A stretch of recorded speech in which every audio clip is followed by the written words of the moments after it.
Hi. How are you? How was your week? It's raining right now, but it was sunny yesterday. So I take my sun where I can get it. I keep thinking I'm not going to talk about our personal experience for a whole lot longer, but then stuff comes up, and I think that the loss that we have experienced is not unlike any loss that you have experienced, whether it be a person who's passed that you loved, a move to another house, a divorce in the family, a loss of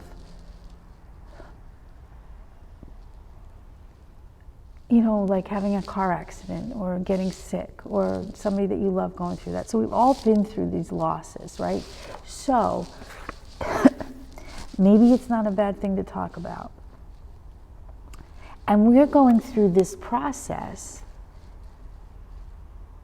of grief that you hear about, but you don't necessarily think it's going to happen to you. So we're going through this process, and I'm not going to get into it because I don't really have it in front of me to tell you what the process is, but it's basically different feelings and emotions and ways of dealing with things as time passes.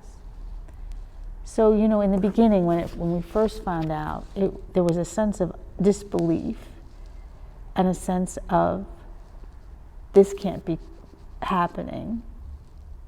And then right after, a sense of anger. What the heck is going on? It's just not the exact words I used. So we've been through all of these different feelings and times and ways of dealing with things, right? And so one of the, I talked about maybe having a crisis of faith and then being angry or vice versa. And so now we're at a point where it's been like a month and a half. I'm not going to say that I'm happy. I'm not going to say that everything is hunky-dory, which is a very old saying. But I am going to say that things start to become clear again. So Kenny was talking to me about it last night, and he came up with this. What have we learned through all of this? We learn that life is precious. We learn that life can change in an instant. We learn that our children need to grow up and have a life of their own. We learned as parents that we need to give them the freedom to make those choices.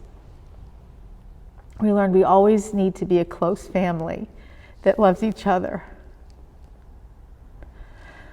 We need to remember that God has a plan. This one's tough for me. And though we may not agree with it, we need to have faith He will not leave us or forsake us. And that includes Colleen. We need to realize that God can take care of Carl better than we can. I don't know if I'm ready for all of this, but it will come. I kind of looked it up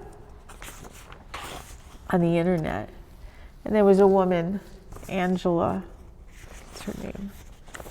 Miller, and she lost her son. And she came up with 7 things that she has learned. She learned that love never dies. I like this. There will never come a day, an hour, a minute, or a second that I stop loving or thinking about my child.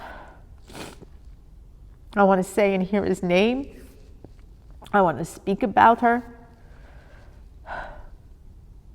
The only difference between my child and yours is that mine lives in heaven. And people don't necessarily want to hear you talk about her. But I'm going to keep doing it. Second thing she's learned is that bereaved parents share an unspeakable bond. That's true, and I've noticed that. Because we've been through it. We've felt the feeling. We can feel the loss. Honestly, I am not judging anyone for anything. And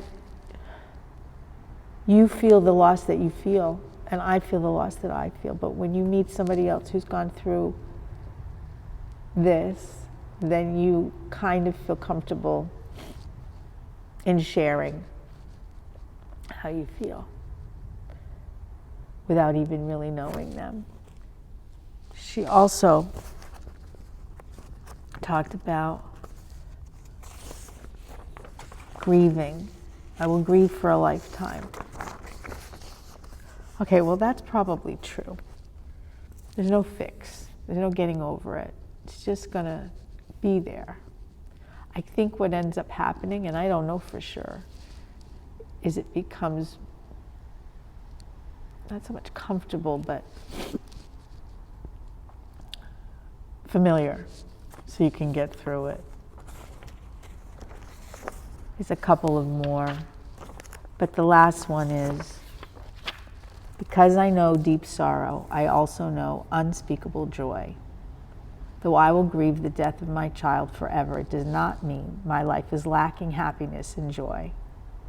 My life is more rich now. Because I had such deep grief, I now have deep love. I kind of like that. And it says, I have my son to thank for that. Being his mom is the best gift I've ever been given. Even death can't take that away.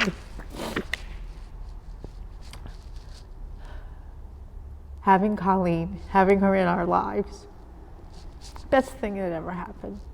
And Kevin, and then the people they brought into us. When I go back to the Bible, what do we need to learn? And the Bible gives us more of a generalization of it. Wise people should listen to them and learn even more. And when they can't, they can find good advice. Philippians 4:9.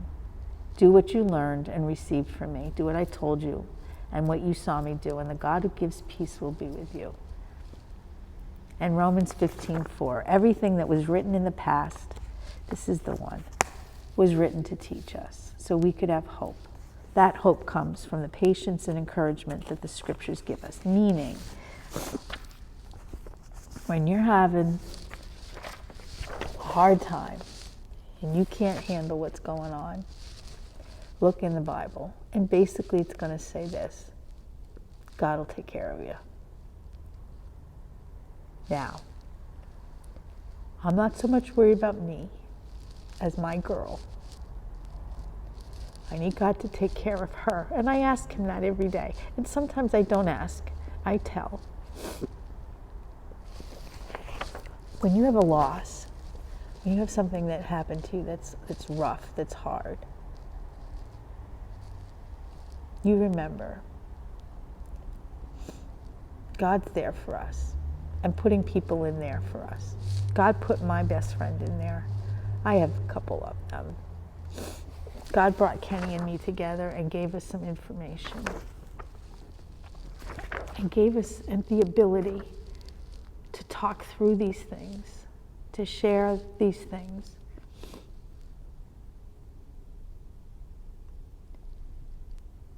What we have learned is that this too will not pass, but we will get through. And there will be times when we're laughing, and times when we're funny, and times when we're sad. But she's always with us. She's always here. She exists. She's with God, but she exists. She's with us. When I was a kid, the Beatles were very big. And they had a song that was on the radio, and I never really thought about the words. But I found them today, And the song is Let It Be. Listen to the words. When I find myself in times of trouble, Mother Mary comes to me, speaking words of wisdom. Let it be. And in my hour of darkness, she is standing right in front of me, speaking words of wisdom. Let it be. Let it be. Let it be. Whisper words of wisdom. Let it be. And when the broken-hearted people living in the world agree, there will be an answer. Let it be. For though they may be parted, there is still a chance that they will see. There will be an answer. Let it be. And when the night is cloudy, there is still a light that shines on me. Shine on until tomorrow. Let it be. I wake up to the sound of music. Mother Mary comes to me, speaking words of wisdom. Let it be. So, Mary was a mom, and she lost her son. And she was hurt and devastated. She just kept going. So, we keep going. But we learn. We don't take for granted our children, our grandchildren, our friends. We don't take for granted that they will always be here because we don't know. So what do? We spend time with them. We talk to them. We spend time with friends. We go see the people that we love.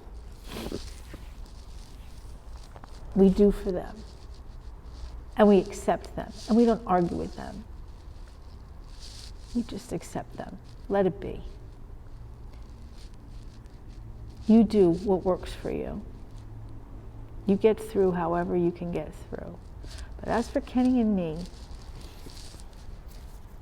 we're going to love our children, Colleen and Kevin, Lisa and Emily, Craig, Scarlett, Harper and Yoda.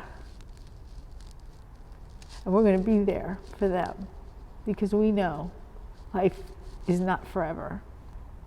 And you have no idea when it's going to stop. So you enjoy it. You love it. You take that love that's been given to you. We take this love that we've been given from our friends, from Colleen's friends, from everybody that's around us. And we wrap ourselves in it and we share it.